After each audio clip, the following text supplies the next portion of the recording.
In this lecture, we look at contracting systems. Much of our focus on the first half of this course is going to be about contracts.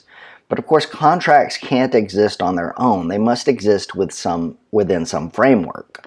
And that's what a contracting system does. Now, in any contract, the parties are going to have expectations. The buyer will have expectations. The seller will have expectations. But each of those parties is also going to face risk. And we use the contract as a means to allocate risks between the parties. So each side knows the risks that they will incur in order to satisfy their expectations. Now, those risks can include a number of issues, and we'll talk about those, the common issues in a sales contract. But understand that we are using a contract to allocate the risks and to minimize the risks. Now, a contracting system provides a framework for those who enter into business transactions. So in this lecture, we're going to discuss contracting systems and risk management. By the end of the lecture, you should be able to answer the following questions. What are the expectations of a buyer? What are the expectations of a seller? And what risks do the parties to a sales transaction encounter? Let's start with that idea of expectations. What are the expectations of the parties to a contract for the sale of goods? Now, we know the buyer and the seller are each going to have expectations. The buyer's expectations, what does a buyer want in any transaction? Think about when you go to a convenience store and you buy a bag of chips. What do you want?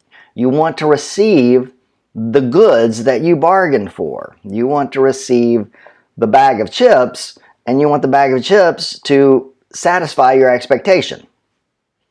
Now, another thing the buyer will want, again, whether it's a small transaction, whether it's a large transaction, the buyer is going to want to confirm that the goods are satisfactory.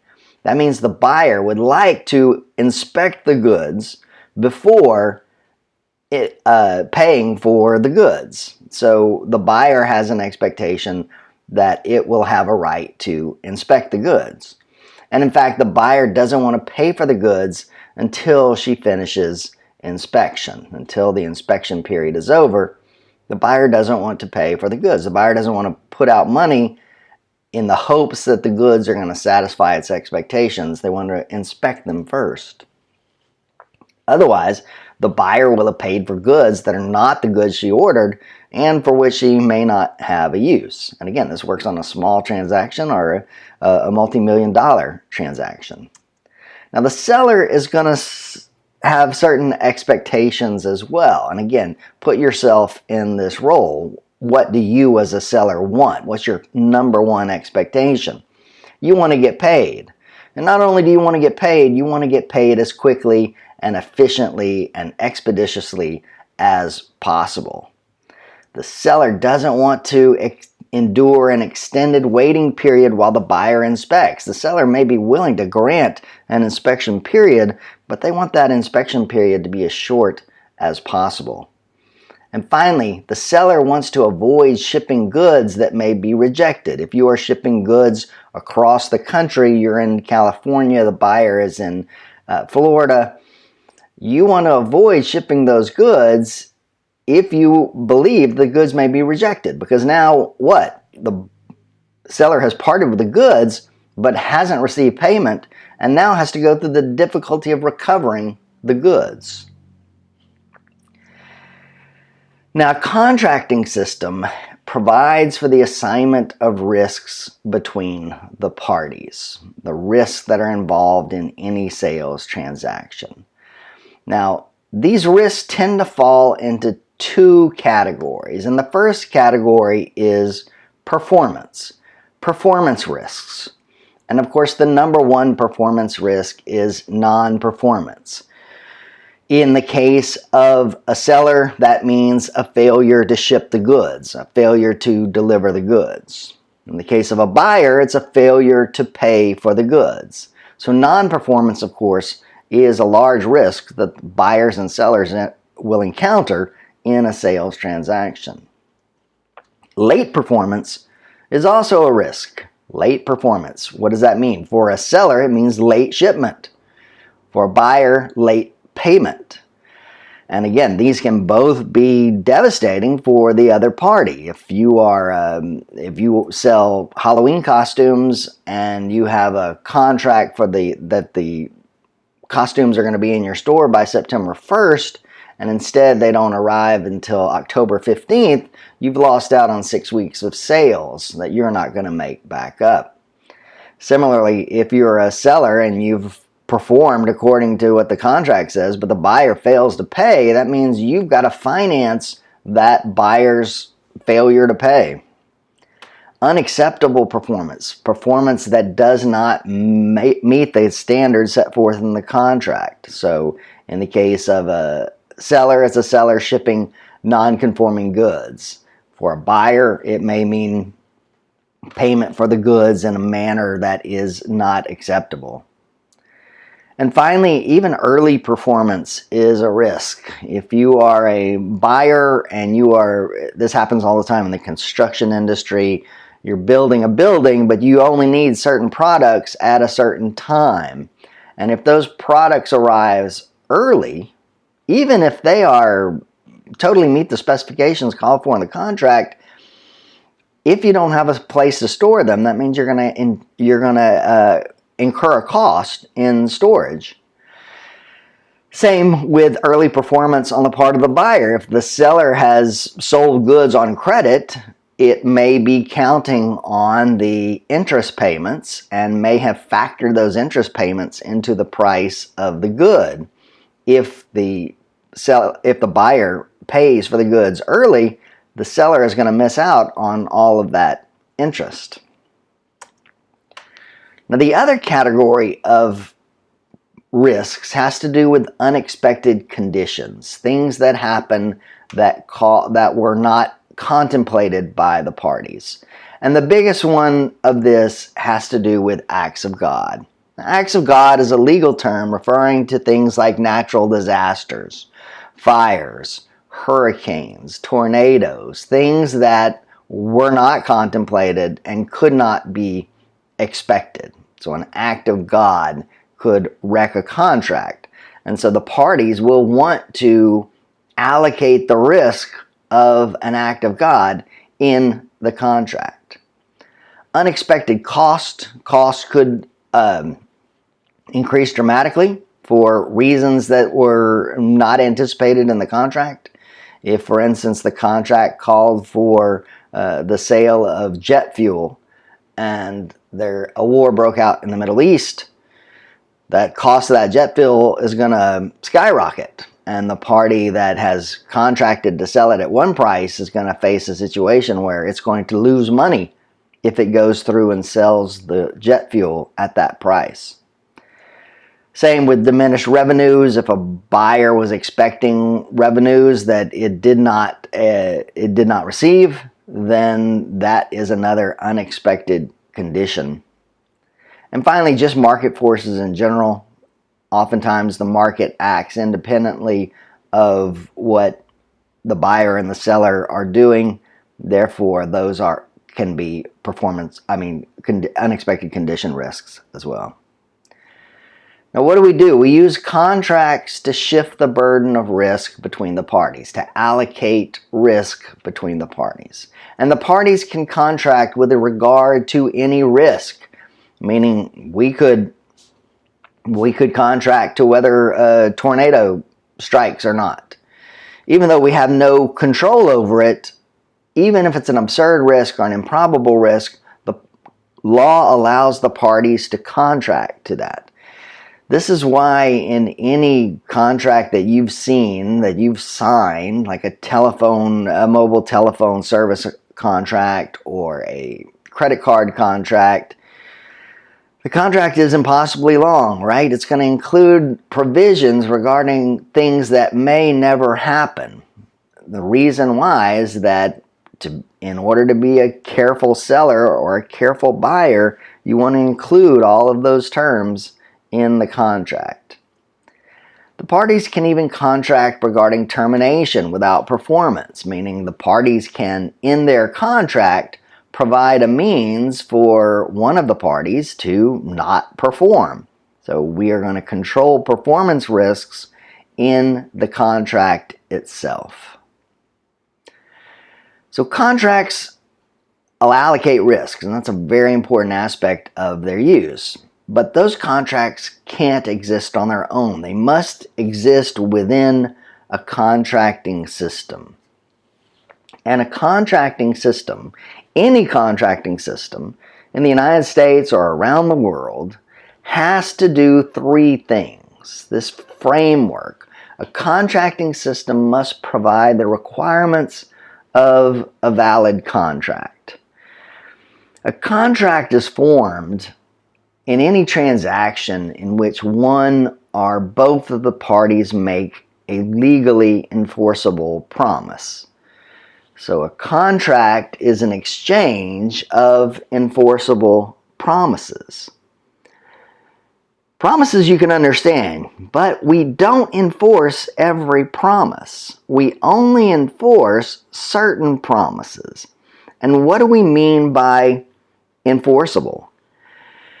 Well, promises in the contracting system are unique in that if you and I make an agreement, a private agreement between us, and you fail to live up to your terms of the agreement. If I promise to sell you my computer for $500 and you promise to give me $500 cash next Tuesday and you fail to do so, I can ask you for the money, of course, but more than that is I can go to the state, the power of the state, invoke the power of the state through filing a lawsuit, and if I win the lawsuit, I can then turn to the local county sheriff and I can say, Sheriff, go to this person's house, take goods that are worth $500, sell them, and give me the money.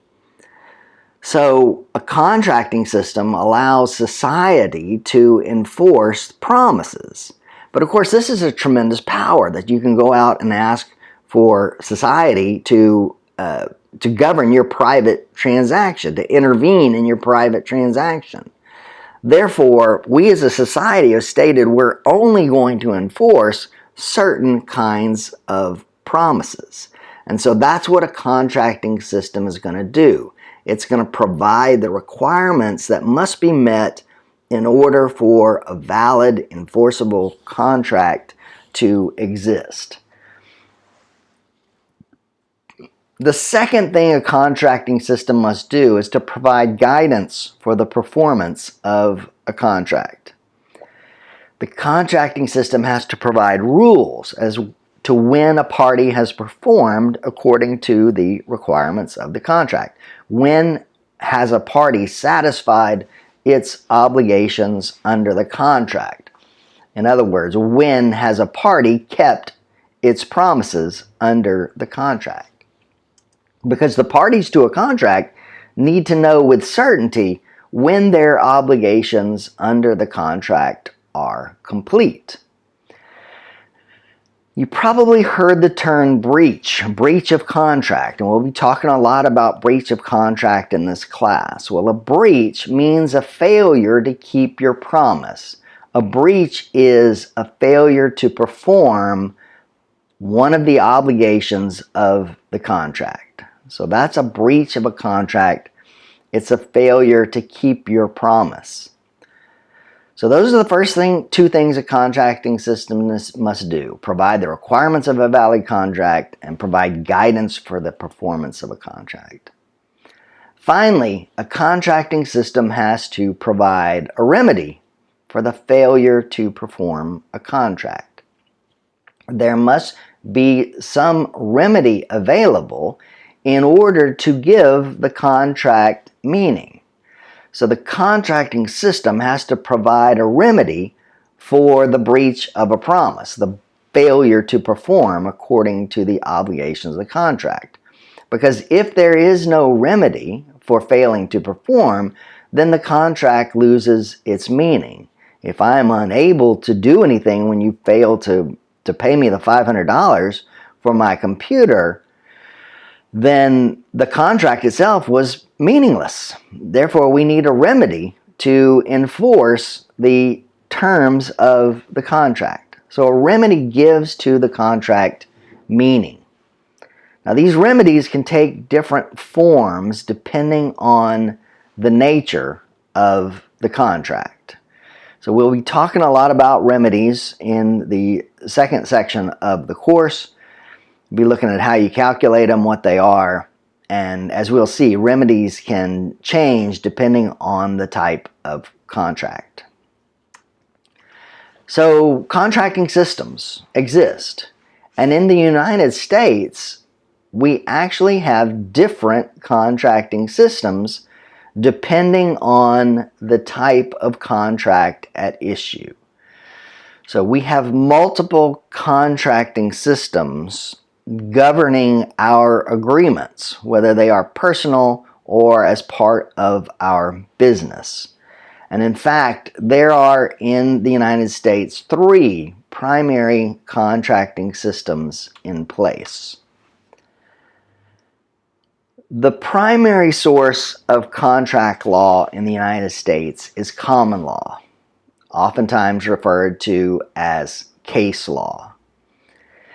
And common law is a feature of those countries that at one time had a political connection with Great Britain. This provides the basis for contract law in the United States. And in fact, the contract law that you studied in LSB 3213 was probably the common law. So those requirements you learned in that course are the requirements according to the common law. These requirements developed over time and were incorporated into the law through the use of judicial opinions. That's why we call it case law. Now, the common law governs certain types of contracts.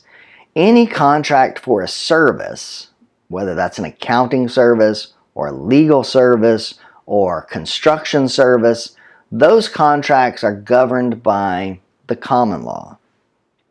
Real estate is another area that is subject to the common law. So we look to the common law contracting system to provide the requirements of a valid contract, to give us ideas about, to give us guidance on the performance of the contract, and to state what remedies are available for the contract, breach of the contract. Employment is like a service in that it is also governed by the common law. And finally, insurance, again, resembles a service. So I might on the test include certain examples of a contract and ask you which contracting system applies. And if the type of contract is any of these, then you will know that it is the common law. Now, for the sale of goods, the contracting system is Article 2 of the Uniform Commercial Code. This governs contracts for the sale of goods across most of the United States. I say most of the United States because Louisiana is an exception. Louisiana has what's called a civil law system, and it is the civil code in Louisiana that governs the sale of goods. But that's only in Louisiana. Across the rest of the United States, some form of the Uniform Commercial Code will be used. And we'll talk a lot more about Article 2 in the next lecture. Now, Article 2 only governs contracts for the sale of goods. And again, we'll talk more about goods, but you know that a good is a tangible, movable item. It's a thing. It's a thing that you can touch and a thing that has inherent value in itself that you can take with you. So goods are supplies, goods are cars, goods are food, goods are commodity. However, a stock is not a good. A bond is not a good. Any sort of intellectual property, patents, copyrights, or trademarks, those are not goods. So all of those would be governed by the common law. And finally, the CISG, the Convention on Contracts for the International Sale of Goods, governs the sale of goods between parties whose places of business are in different countries. So this is a third contracting system. It oftentimes resembles Article 2, but it is only for the sale of goods between parties of different nations, and in fact, only involving merchants. Now, the CISG is the law not just in the United States, but in over 80 different countries. It's a single body of law, a single contracting system that is reflected throughout the world. You can learn a lot more about the CISG by taking my International Business Law course. So in conclusion, what did we learn today? We know that each party to a contract has expectations. We know that buyers and sellers use contracts to manage risks. And finally, we know there are 3 contracting systems in use in the United States. Thanks for listening.